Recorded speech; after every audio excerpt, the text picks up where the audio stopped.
PEP Radio is a part of the Pennsylvania Equality Project that plays music, news, and weather, actively advocating for the LGBTQ+ and disabled since 2024. PEP Radio, available on Live 365, Roku, Alexa, and at paquality.com.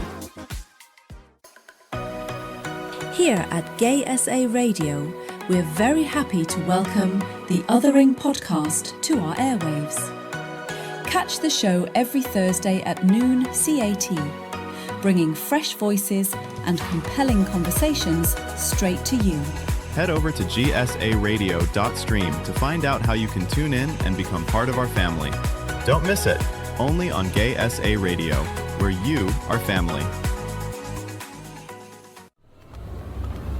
One man and one woman join forces to rid the world What are you doing?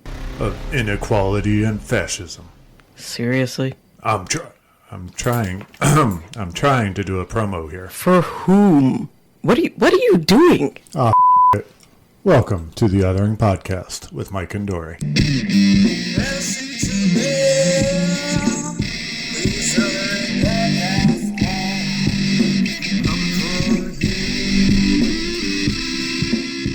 Okay, today we are talking to Alysha. Alysha is a neurodivergent strategist and accessibility innovator who transforms messy ideas into clear, practical solutions fast. She builds inclusive systems, apps, and frameworks that empower disabled and neurodivergent communities to access tech with confidence and ease. Welcome, Alysha. It's great to have you. Thank you. Thank you for joining us this morning. Yes. Even though it's night for me, but it's okay. Yes, it's you. Good morning for us. Yes.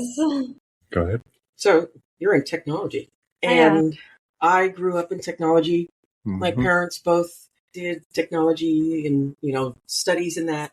I did my studies in that. What kind of brought you to technology? I actually didn't study technology. I studied art and education, but I taught myself technology as much as I could, at least. And I was doing project management work for app dev as in college in the US. So that's why I started doing that work, and I found it quite interesting. So I kind of continued. It is actually interesting. There's so much to learn and keep track of and do in IT.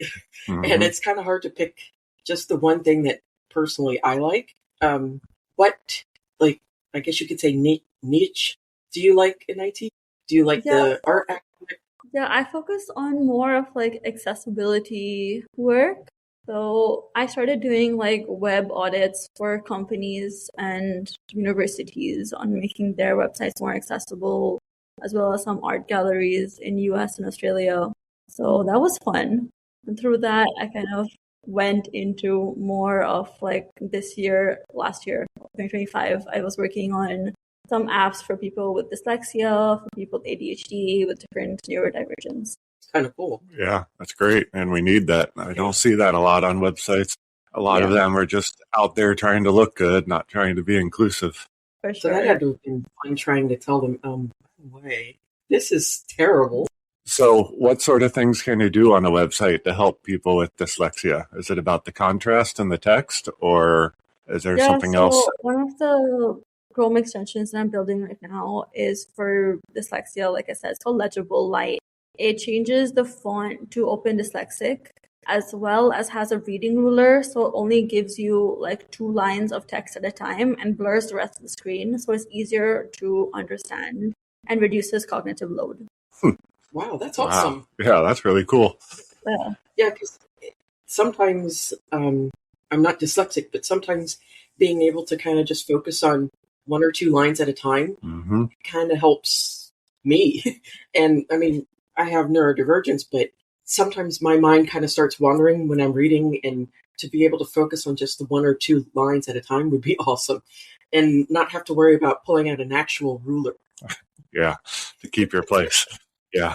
Just find really weird. I did my thesis on dyslexia interventions and to see which one, based on research and a school in Malaysia, which ones were effective and which ones were not. And a lot of the teachers were saying, and a lot of research was saying, that rulers do help break down the information, but no one has thought of putting it online until now. Which is crazy because Yeah. I've seen so many people with books, having the rulers kind of sitting there and going line by line to read it so that they can make sure that they understand. And the fact that nobody ever saw that and said, maybe we should put that online is kind of amazing. Because, like I said, I've seen thousands of people with rulers in a book. So did this idea for what you're creating, is this all you, or have you seen other things similar to this that kind of helped you? Font changer, yes. A lot of apps do change the font. So it's weighted a little bit heavier at the bottom to make it easier. But the reading ruler is unique to my own company, Tech, at least online. That's awesome. I think that's brilliant. And started at like a hackathon. Like I had like 5 hours to like make an idea. And I love those. I know. There was like 200 people and I got top 8 for Legible, which I was pretty proud of. Awesome. That's amazing. So Yeah, because thousands of people do those things. I remember correctly. It's been a long time for me, but it's really amazing. Yeah. Yeah. I mean, holy shit. Level 8. I mean, 8, you should be like singing from the rooftops on that one. yes, it was quite exciting. So you have dyslexia, correct? I do, yeah. And when I was presenting my idea at the hackathon, I got top 8, right? So one of the judges had dyslexia, so she was quite impressed with my app as well, how it like helps with dyslexia. So I was like, yes, recognition. Even better. Yeah. So when did you, I guess, realize that you had it? When were you able to get help or recognition? In Malaysia, in Pakistan, there's no help. Right now, like this year, they're starting to give help for people with dyslexia and ADHD, but it's very new, like only 2025 they started doing it. So I moved to Malaysia and I did get learning support here, which is just extra help for schooling, but I didn't really know why until like 2018 when I moved to the US for my bachelor's.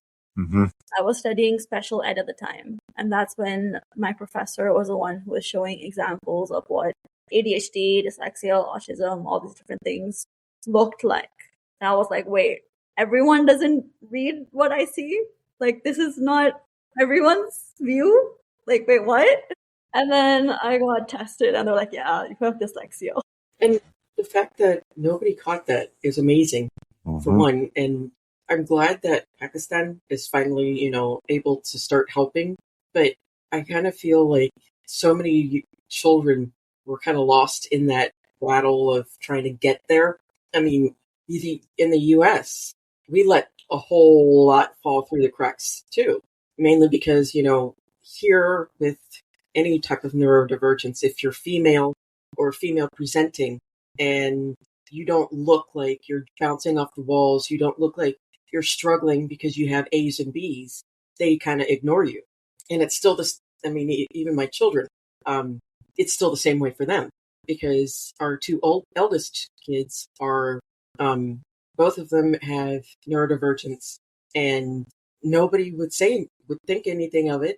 Nobody said anything to us, even though I had asked every, pediatrician visit, is there anything wrong? Should I be looking for my kids complain about this, this, and this? And they're like, oh, it's fine because they got A's. Yep. And so I can't imagine at how many were lost in the system before they finally started, adding those help. For sure. I think it's a universal thing, especially in Asia, though, because parents, teachers, support staff, there is very limited knowledge, especially in Pakistan and Malaysia, about dyslexia, about autism, ADHD, a lot of things. There is no awareness because you can't really study special education in these countries. Even the degree is not available. There are very few, like in Malaysia, there's 5 dyslexic schools in the entire country. And they all, except one, go to grade 6. So after year 6, and if you have dyslexia, you're basically forced into government schools or international schools if you have the funds. It's heartbreaking because there's so many children that have incredibly bright futures if somebody's there to help them. If, you recognize it. And it's not a fault of a society or a family just because somebody has neurodivergence. It's not the end of the world. It's not going to all of a sudden have the house cave in on you. It's just a different way of viewing the world. And sometimes it gets scrambled and you have to unscramble it. But, I think that's kind of what makes it beautiful, because you're going to see it different than I will, and maybe gather a different understanding of the exact same text. And because, you have different techniques to kind of broaden what you're reading versus mine, which is based off of the general, you read it, spit it, regurgitate it back kind of thing. Yeah, for sure. It's frustrating though, because look at what you did. You were able to make for online an app that basically helps dyslexic people. And you were able to create that as a dyslexic. So imagine what other dyslexics or other autism or other, ADHD people could do if they have the supports. Einstein, they say, was, I want to say autistic. Fish by its ability to climb a tree. Is it that one? Yes. Yeah. And that was a brilliant idea, because fishes need water. They have to swim. They're great at swimming. Yeah. Turtle is great at swimming and on land. And just because they can do those things doesn't mean that they can climb a tree. And basing it off of that, you lose so much beauty, you lose so much knowledge. Yeah, I think the education system as a whole needs a little revamp. But yeah, different topic for a different day. Everywhere. All countries. Yes, all countries. But it is important, especially for those of us that are neurodivergent or learning disabled. Because, for instance, I'm going to talk about you. Mike's situation, because his wasn't found soon enough, he hates schooling. And I don't blame him when it's difficult and hard to understand what you're trying to learn, and it's hard to retain it and take all these stupid tests that just measure how well you regurgitate it back. You're not really learning anything, and it's not fun. I, on the other hand, was bored to tears most of the time because I wasn't being challenged. And so, there are times when I let my grades slip because I was bored. And it was just like, yeah, I can do it. Yeah, great. And although I still loved learning and going to school, I know it's weird, but I'm sure I'm not the only one. No, you're not. But I'm probably one of the few that likes school. But it's because I was so starved for learning growing up that I just want to keep absorbing more.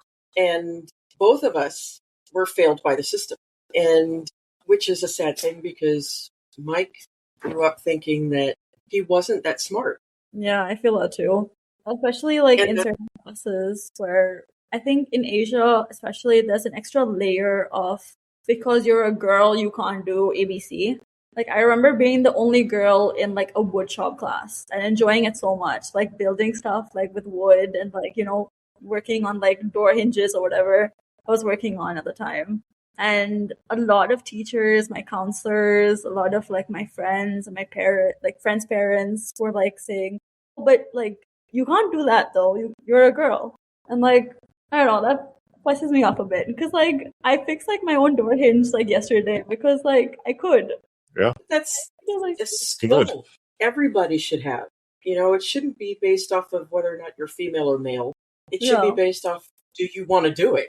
It comes down to the whole school should teach life lessons. For sure. How to manage a checkbook, how to write a check, and how to do your taxes, stuff like that, and how to build stuff, how to fix stuff around your house. That's more important than knowing algebra and geometry and all that crap. Although geometry and algebra help you fix. Math has a role in society as well. Yeah. But there's a level of math that you'll never use again unless you're in certain professions. Yeah. I would argue that calculus and trigonometry there you go. Okay. are more for those were bad examples I gave. Whereas algebra and geometry, if you don't understand geometry, how do you fix a door hinge? How do you hell, how do you even put up a door? Yeah. I mean, if the wall is leaning like this, you know something's wrong, and you want it like this. And I mean, plumb and square have to do with geometry and algebra and understanding, at least a basic understanding of that. Yeah. In order to get it right. Again, otherwise you end up with a house that's upside down or leaning, which is cool, but it doesn't sell well. Did you struggle a lot in school growing up with the neurodivergence and dyslexia, or were you able to manage it? I struggled in high school a lot, but once I got to US is where I really excelled because I was taking classes that I liked that were challenging. I was very involved in other activities as well. I had the freedom as well to explore different options without, in Asia, parents, a lot of the older generation, or my parents' generation, have the notion of what will people think, and that is very strong, especially in Pakistan.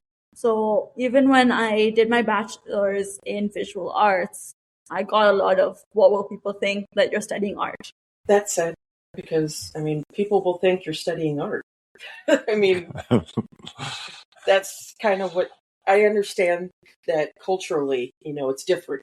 Yeah. And I understand that me as a lowly American with a totally different culture growing up but it's still similar in a way, in the fact that, yes, our parents want us to do well and they want us to be happy and fulfilled. And sometimes their dreams of what careers that we're going to have are a little more structured than what we end up doing. And yes, art is a very difficult thing to, depending upon what you're doing, to make a living out of. But at the same time, we need artists.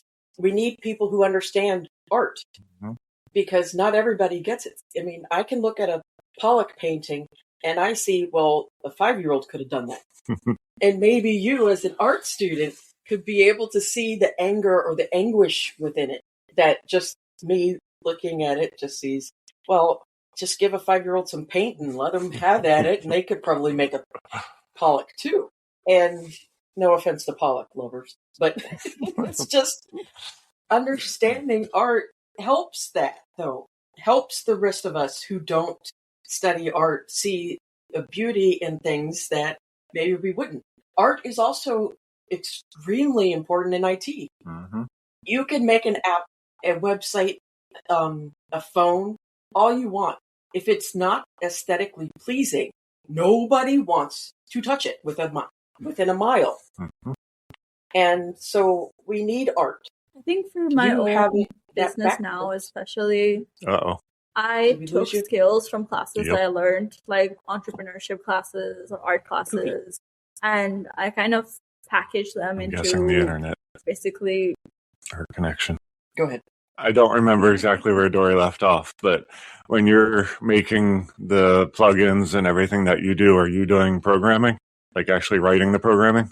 I learned basics when I was project management because, you have to manage people who do coding and you have to kind of have some general idea of it. But right now, I'm mainly using AI to vibe code because with my dyslexia, coding is really hard. Yeah, that was going to be my next question. Space or like a comma or misspell a word, like it doesn't work. It's very finicky. Yes. Yeah, I was going to ask how you manage that. Yeah, right now I'm just using AI. I don't blame you for that at all. Because during my coding classes, oh my God, it would be like 100 lines of code, and you'd have to go through each line to make sure that the semicolon or the colon or the damn comma was in the right spot. And you could go through it 8,000 times and never see where the mistake is. And just, that anger. It's great when you're really... Yes, it is. But at the same time, when you get it, it's like, the Sistine Chapel appears above your head, and it's just like, wow, this is awesome. But that whole kind of, it's either pissing you off and making you want to throw it out the window, or it's yay. It's just kind of sometimes, at least for me, after a while, it was just like, okay, I'm done. I can't do this anymore. This constant yay, or I'm going to break everything within sight. How do you keep the love going for doing this? I think partly because I'm building tools that I wish existed to help me like 5-10 years ago. And I know people who feel the same way, that they're wishing or hoping that what I'm building today is there in existence. And another part because it's not my sole focus. I do strategy work as well, strategy consulting kind of vibes for neurodivergent founders. So I help them with like their systems, making decisions, problem solving, and I like doing consulting work as well. So having a balance of building apps as well as consulting is how I manage to stay more afloat and, keep going with my business. That makes perfect sense, because where I was, like, I used to do telephony type of stuff where I would build systems for hospitals or schools, or even, local governments type of thing, to have their phones set up so that when they would call a certain, extension, it would go to the right person. And I would program that. And that was actually quite fun, because I got to see kind of, different types of buildings and different companies. But when I started teaching, it wasn't bad teaching it, but at the same time, trying to keep up with everything that, happens within 5 seconds, it gets overwhelming at times. But being able to then create something out of it and continuously help build stuff that is needed, I think is way more fun. And had I thought about that then, I think would have been cool. But I didn't think about that then. And so I missed out on that. So other than just you felt like it was needed and it would help you, how did you go from the art and education that you graduated in to IT and consulting and working with people or companies that have the neurodivergence and stuff like that? That's a big jump. Yeah, it is. But honestly, I only did my bachelor's to please my parents. I didn't want to study. Okay. So I kind of chose art because it was easiest at the time. But I was teaching coding. I was like in the disability support club. I was a president of support club. I was doing consulting work. I was doing project management work. I was doing a lot of other stuff while studying a full-time degree. So because of my professors and some connections I made through, I did a year and a half in US, in New York, and then another 3 years in Australia. So I kind of split my degree, and I did my master's in Malaysia. So I've kind of, been all over the place. Yeah. But throughout, I always like doing like 10 different things. So it's always fun to like try new things. Yeah, it is. For sure. How was it going from country to country to country? I mean, it's totally different cultures and different languages, and just, it's awesome. But how was that, kind of dealing with your neurodivergence, being able to be in so many different countries? I feel like because my dad works in like aerospace work, I grew up traveling a lot. So I constantly had to like adjust to different countries. Like I've lived in, I think, 6 different countries now. Wow. So far, and I'm 26 now, so already crazy. But for the most part, a lot of countries do speak English, and English is my first language. So I am quite comfortable language-wise, but culture-wise, it's quite different.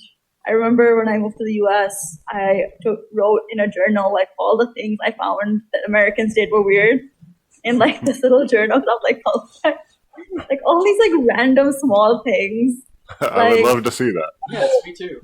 On the sockets, you guys don't have an off and on switch. It's just a socket. Yep.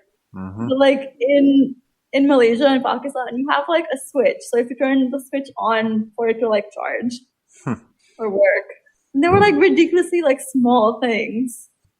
But it's Like in Malaysia, like in the sink, you don't get hot water. So you only get cold water in the sink.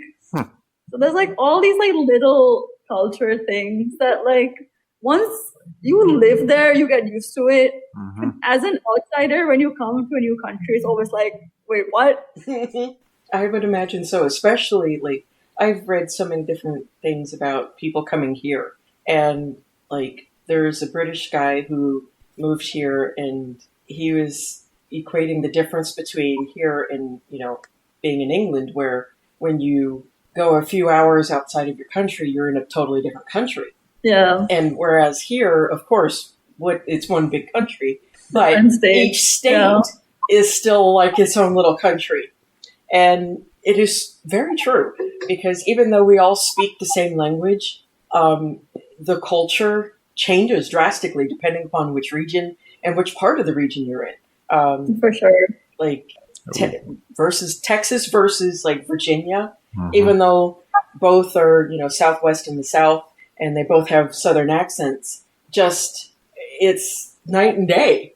What state were you in when you were in the States? I was in New York, so I was in Ithaca though. So I was Okay.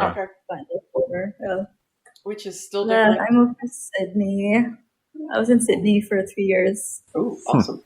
How was that? It was wild because I flew into Sydney like in 2020. So like a month after I started my like degree there, it was lockdown. COVID happened. Yeah. Yep. Did you get to see the different animals, or were you? Yeah, I did a bit. I went up north so I could see the koalas, the kangaroos and things. Not the they had spiders. like wine tours, and it was very nice. It was very Europe. Okay. Except Europe doesn't have like spiders the size of a head, but Yeah, we do have big spiders, but they're mostly harmless. no. I would burn down the entire town if I saw a spider the size that I have seen in those pictures. Oh my god, they terrify me. I've had like spiders the size of my hand on my front door in Sydney. Nope. No. There's a meme about where like everything in the water around Australia can kill you or wants to kill you, and then everything on land wants to kill you in Australia. And our daughter has a really good friend that's from Australia, and she said basically, yeah, that it is true, and that just gives me a terrible fright of never wanting to be there.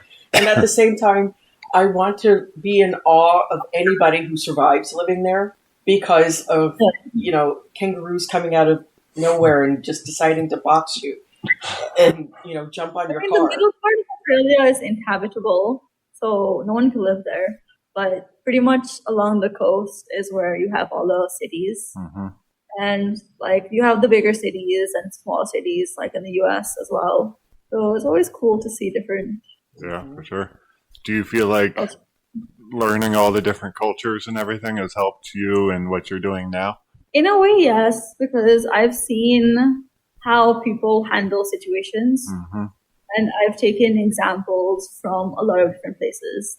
Like one of my favorite examples is when I was working in an art gallery in Sydney. They wanted to make their space more accessible. But because I'd worked on a tech project in the US, I gave the solution of using NFC tags for artists to explain their work. So your phone can just tap on it and then it will read out loud like the description of the painting as well as the artist's explanation of why they chose certain things. Oh, that's to awesome. make it more accessible. That's a really awesome idea. And I never thought much about the NFCs being anything of worth because the way that they were brought about here, it was just like, well, why do I care about a little tiny painting? I want the bigger one.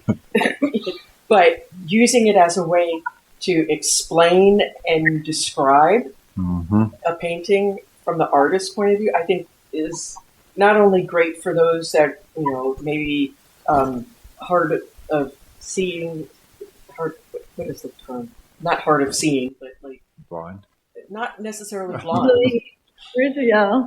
But having different levels of blindness and difficulty seeing things and having that description, I think, is a brilliant idea, even for those that can see. Because again, sometimes, like I said earlier, I look at a Pollock and I'm just like, I'm supposed to feel something. I see a bunch of colors mixed together that a kindergartner could have done. Yeah, for sure. That's the great part about universal design. Yeah. Is when you build something for people with disabilities, people without also benefit from it. Greatly.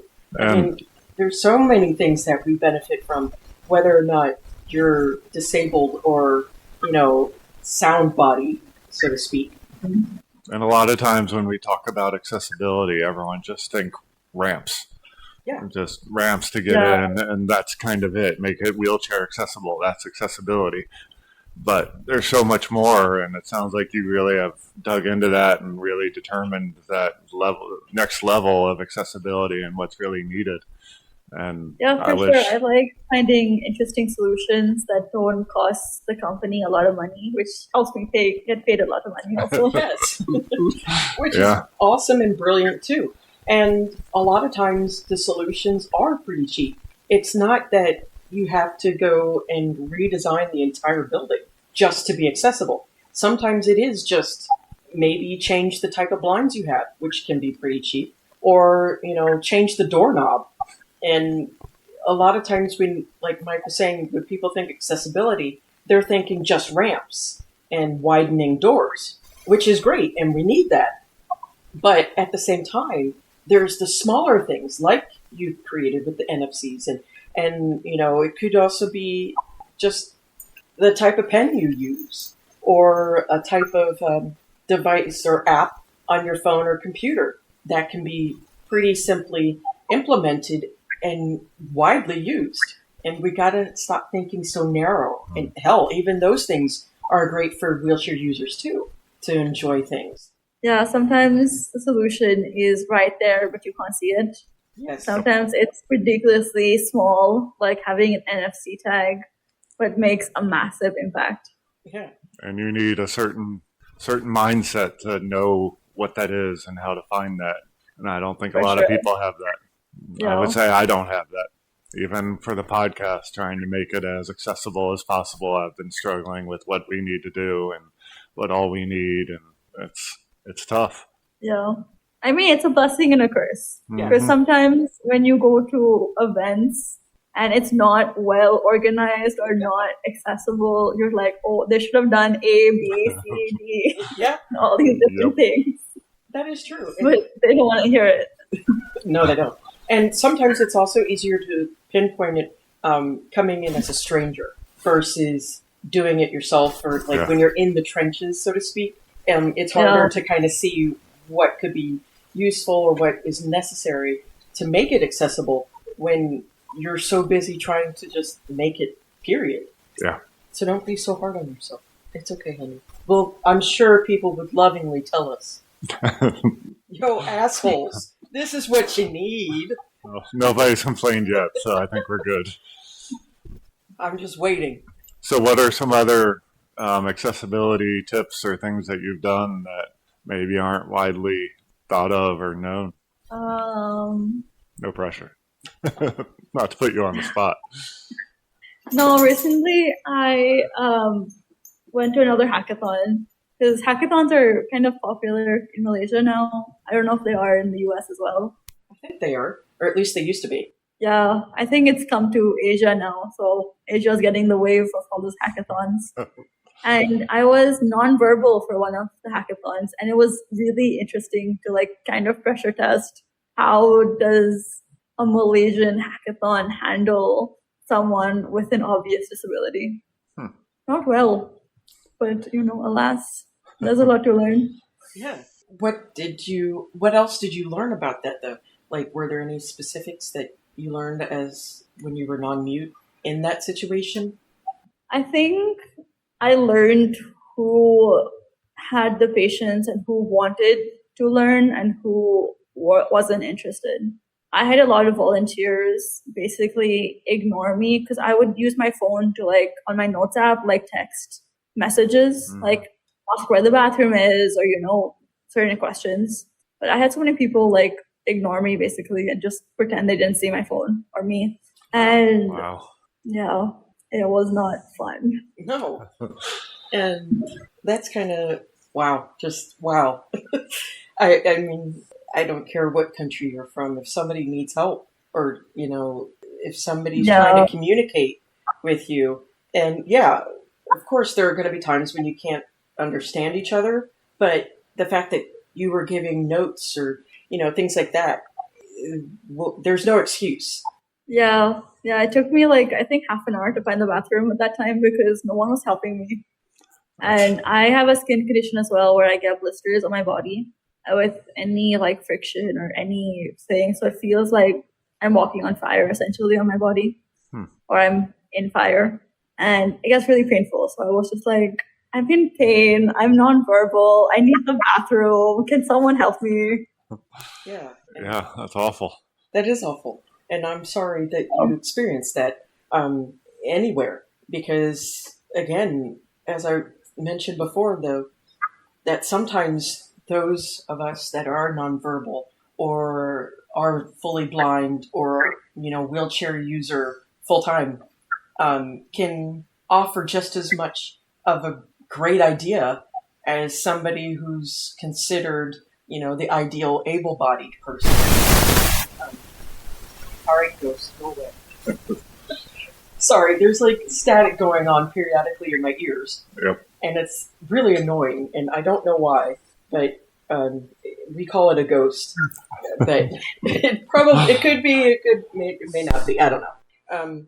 But as I was trying to I think every person with disability has their fair share of horror stories. Oh, yes. Yep. But it is what it is. But it shouldn't be that way, though. It shouldn't, nobody should ever say it is what it is, because it's not right. It's bullshit. I don't care where you're from. There is always a way to find compassion and empathy for somebody else and to help them. I mean, you weren't asking them to get you a new skin. That I can understand ignoring you and being like, what? No. But, you know, asking for help to where a bathroom is, or asking for help on how to turn something on, even if it's mundane as that. If somebody asks, show compassion and empathy and help them. You know, everybody's either quick to help you when you don't need it, and then gets annoyed when you're like, thank you, but I'm good. And then when you do need it, they're like, fuck off, bitch. I mean, what the fuck? It's not supposed to be that way. Yeah. I think a lot of organizations and companies, especially events, people who organize events, need an accessibility specialist. Yes. Yeah, for sure. Definitely. It doesn't matter which country you're in. There are accessibility specialists everywhere. Mm-hmm. Like, I know a couple in Malaysia. I know another couple in Pakistan. And these are third world countries. Oh, supposedly third world countries. If they exist in third world countries, they for sure exist in first world countries like America and Australia and UK. Mm-hmm. They better damn well do. I mean, we pay enough taxes here and get nothing back. At least in that case, we should get that back. I don't know if we're exactly first world, but yeah, but we're on that teeter-totter type of thing. We're on that borderline of we make enough money to be first world, but the way we treat our citizens is third world, worse than third world when you think about it. But every country should be able to afford disability consultants, and make it so that the inception of a business or the beginning of anything, they should be right there always, because there's nuances that sometimes, you know, not everything is ever going to be great for everybody. You know, some things that are great for blind people, for certain blind people, may not be great for other blind people. And, you know, we're not all a monolith, but there are certain things that are universally acceptable for everybody to use that could be implemented in stages. so that you are accessible and, complying here with the ADA beyond just the bare minimum. Yeah, I definitely think it needs to be more important to have accessibility or disability consultants, whatever you want to call them, in the process with certain companies, especially if they're public facing. Yes. Like if they organize events, if they have a large clientele, a lot of different things need that extra level of support. Yeah, they do. Especially hospitals. You think that they would be like the best, and sometimes they're the worst. Yeah. Yeah. They don't have I'm interpreters. definitely told to like reach out to hospitals to offer my services. I was just like, but why hospitals? Shouldn't they be like better? They have like so many sick people and like people with disabilities in their environment. One would think that they would be better, but amazingly, no. Sometimes they're some of the worst offenders of it, with accessibility of any kind. Which country do you find had the best accessibility overall? Honestly, Australia. Australia? Okay. That doesn't shock me. Yeah. Australia is like next level. They have certain things. The laws are pretty strict. They have accessibility consultants that are pretty much on speed dial with a lot of organizations. Oh, that's awesome. They have that thing where it's not all the place, at least in Sydney, where I was, they had specific organizations that ensured accessibility throughout the city. That's brilliant. So they worked with governments, schools, hospitals, a lot of different things to, help make it more accessible. I'm thankful that this year in 2026, Pakistan has accepted that web accessibility is important. And they're finally making it a priority to make Pakistani websites more accessible. Which is cool. So, yeah, that just was announced, I think, this month in January. Oh, wow. Fingers crossed that they're actually looking for people to lead that project. Hopefully they get the right people, and so that it's it's good that they don't end up, because sometimes some of them can be really, really good, and sometimes they're okay, and hopefully they get the really, really good ones. But to be fair, any help is better than no help. Sure. Yes, that is very true. So even if they get the okay consultants who know a little bit about accessibility, they can still make a difference. And that's what's important, is making that difference, so that, I've said it before many times, they lose so much money by ignoring everybody that is disabled. And in capitalistic societies, whether it's purely capitalistic or, a mixture, you still want to make that money. And so it behooves them to be accessible and understanding and empathetic with that, so that they can even get our money. It doesn't make sense, even in a socialist society. It does not make sense to me to ignore disabled people. But you're right, though. It is good, however little it is, to include disability accessibility consultants, so that everybody gets a chance, or gets a seat at the table, as they like to say here sometimes. Yeah, for sure. That's why I'm based in Malaysia, but I'm trying to find work everywhere as I can, at least, so I can make accessibility more of a priority. And I'm assuming you can do that consulting from virtually pretty much everywhere, right? Which is accessibility right there, too. Which is great. For sure, yeah.